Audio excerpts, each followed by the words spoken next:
Tyler Shaw with KBTX and College Station. Nick, do you feel like things are resolved between you and Jimbo Fisher? And are you concerned at all with the direction of college football with the way NIL is right now?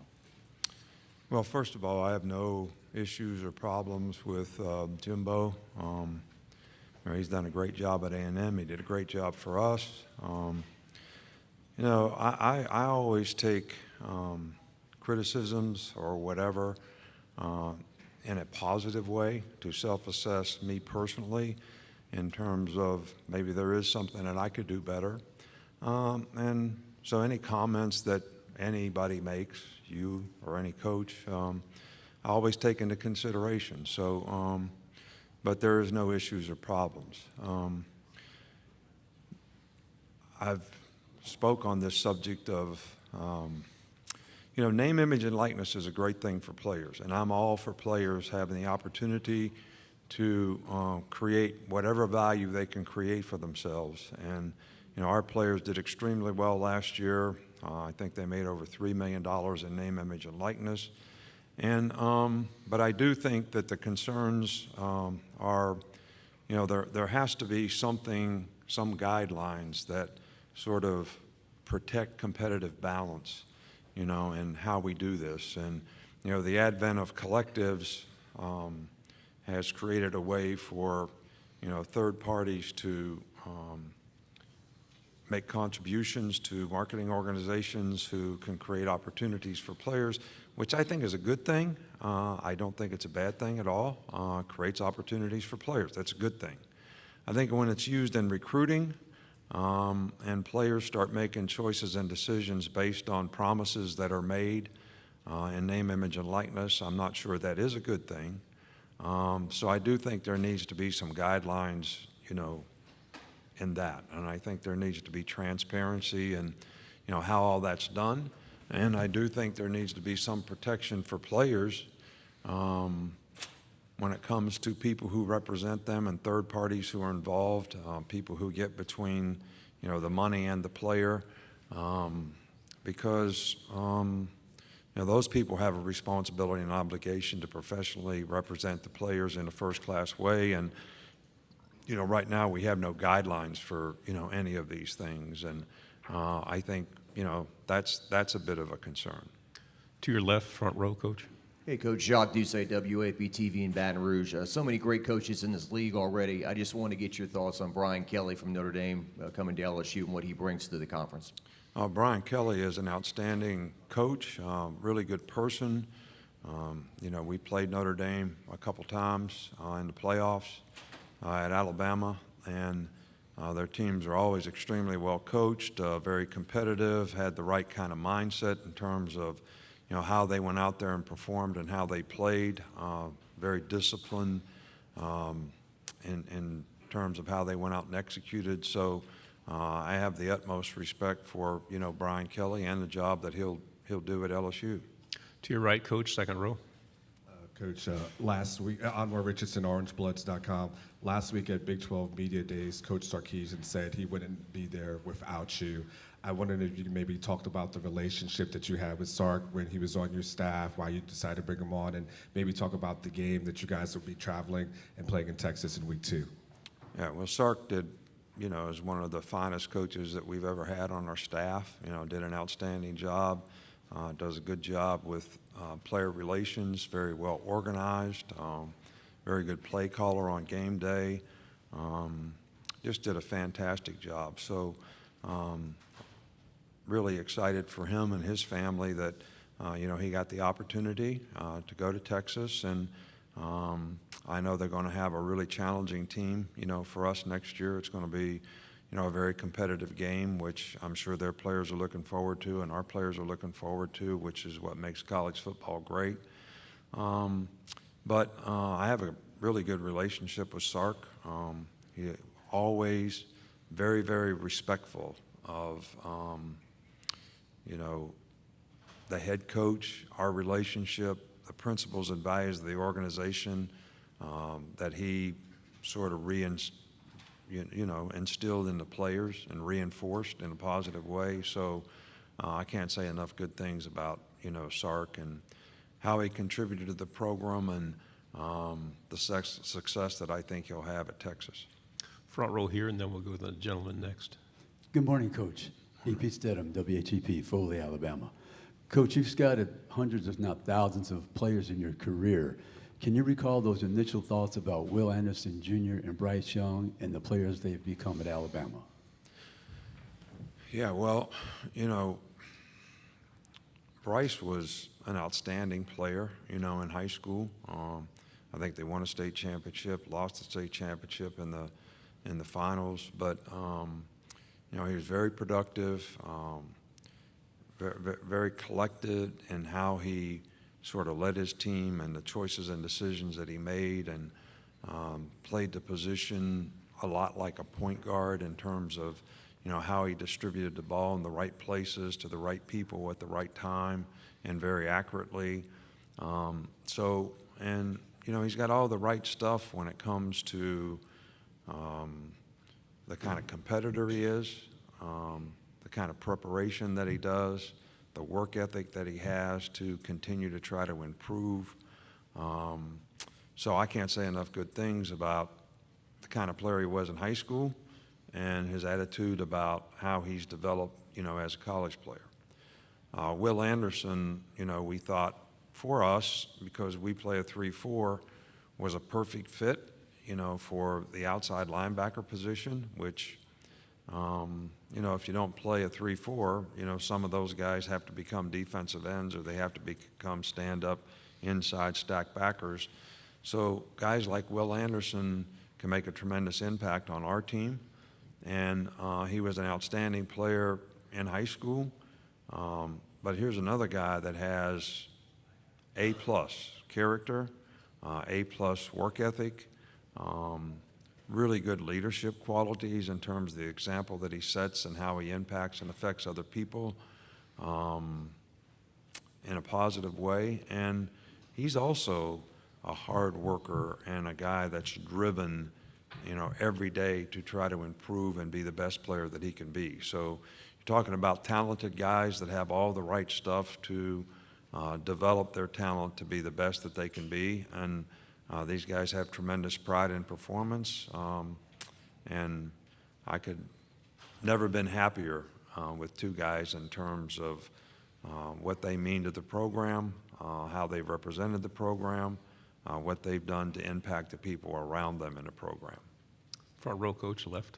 Hey, Coach. Steve Moulton, WZZN out of Huntsville. I was wondering if you could comment on the secondary play, especially Kool-Aid, Kyrie, and what Eli Ricks brings to the table as well for you, Coach. Well, I think that's a work in progress. You know, Kool-Aid has been injured. Kyrie was injured. So those guys have had limited work from spring practice, you know, until now. Eli Ricks is a guy that started in this league, and he has to, you know, sort of prove that he has a good understanding of what we want him to do and how we want him to do it and why it's important to do it that way.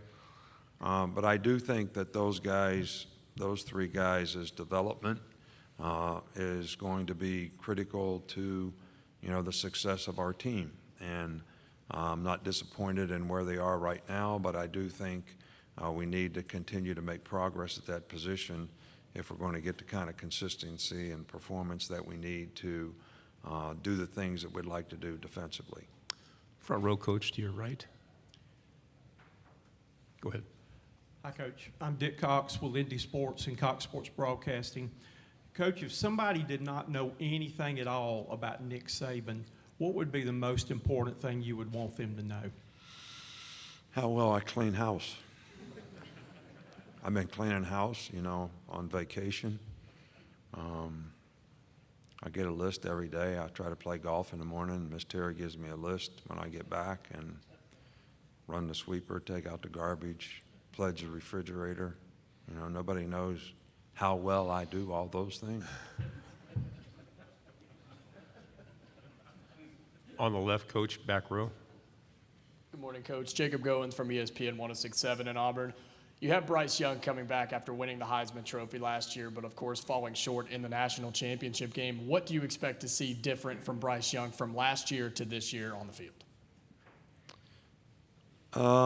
You know, I don't really expect anything in terms of what I want to see differently. I want Bryce to maintain the right mindset in terms of, you know, how he prepares, how he practices, how he impacts the players around him, because that will have a significant impact on how well he can play, because, you know, quarterback is a difficult position to play if the players around you don't play well, whether it's the receivers, the offensive line, the ability to run the ball, create balance. I just want Bryce to just stay in the right mindset of what he needs to do to be the best player that he can be, and to be forward-thinking in terms of the things that he needs to do to make the progress to create value for himself. Because I'm sure that, you know, Bryce would love to be a quarterback in the National Football League, and I think, you know, how he does this year will, you know, have a significant impact on, you know, that part of how he develops his career. And we certainly want to do everything that we can to enhance that and help him, you know, develop the skill set and the people around him to be able to have the kind of production that will enhance his opportunities in the future. Coach, to your right, second row. Hi, Coach. Michael Giddens with the Warpar Auburn. The SEC West has amassed some of the best coaches in the country. Can you talk about what kinds of things you're doing as a coach to stay ahead of the curve, having to coach against so many good coaches week in and week out? And given some of the marquee moments the Iron Bowl has produced over the years, do you miss Gus Malzahn? Look, I have a tremendous amount of respect for Gus. I thought Gus did a fantastic job, beat us, you know, more than I'd like to remember, and did it because he was a great coach, a great play caller, has made a significant impact on the game of college football in terms of some of the things that he's implemented through the years. So I have a tremendous amount of respect for Gus. Yeah, the Iron Bowl is crazy. It was a crazy game last year. You know, Bryce did a great job in the last drive to be able to tie the game. And I think the most important thing was the 2 sacks that he didn't take and got rid of the ball so he didn't get sacked because we didn't have any timeouts. And people sometimes don't realize that. They look at the completions, whether it's 4th down, 3rd down, touchdown pass, whatever. You know, I think it's one of the greatest games in college football, and one of the most difficult places to play when we go there and play it. So I have a lot of respect for the program and the people in it, and know that, you know, we really have to continue to hire good coaches, have great energy and enthusiasm in what we do to make changes that is going to help us, you know, sort of not really stay ahead of the curve, but just be able to understand things that people are doing in the game, so that we put our players in the best position to be able to have a chance to be successful when they go out on the field and compete against it. 2 questions left. First to your second row on the left.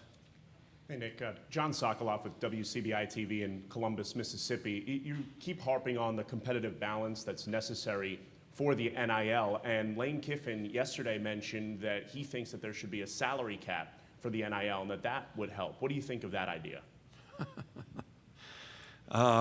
You know, I don't know what are the best guidelines for us to have to create the competitive balance, and I don't know where it needs to come from. I think if the NCAA is going to be able to implement their rules, they need some kind of protection from litigation, because right now I think they have a difficult time implementing rules because of lawsuits. And so there may need to be something bigger than that, whether it's done at the federal level or however it is, to sort of create some guidelines for, you know, how we manage moving forward the future of college football. I don't necessarily have the answers. I don't know if that's the answer, but I have a lot of respect for Lane. You know, he does a great job. He's a good coach. He did a great job for us, but I don't really know what the answers are. But I do think we have a lot of people working on, you know, things that can protect the integrity of competitive balance, you know, in the future of college football. Final question, back on the right. Hey, Coach, Ben from Local 3 in Chattanooga. We asked Will and Jordan about Jahmyr Gibbs, and their faces sort of lit up when we talked about him. What it is about his character that excites you and this team about having him in the locker room? Because it seems his play sort of speaks for itself. Well, he's an outstanding player. He's a very mature person. He's got great work ethic. He's very talented from an ability standpoint. He's got speed. He's a really good receiver. He does a great job of pressing holes and, you know, getting the defense to commit to things and, you know, making a cut, and gets to top speed very quickly, which are all tremendous assets for a running back. So he's made a really, really positive impact, you know, on our team in a lot of ways, on the field and off, and we're very pleased to have him in the program. Coach, thank you very much for your time. All right, thank you. Appreciate you.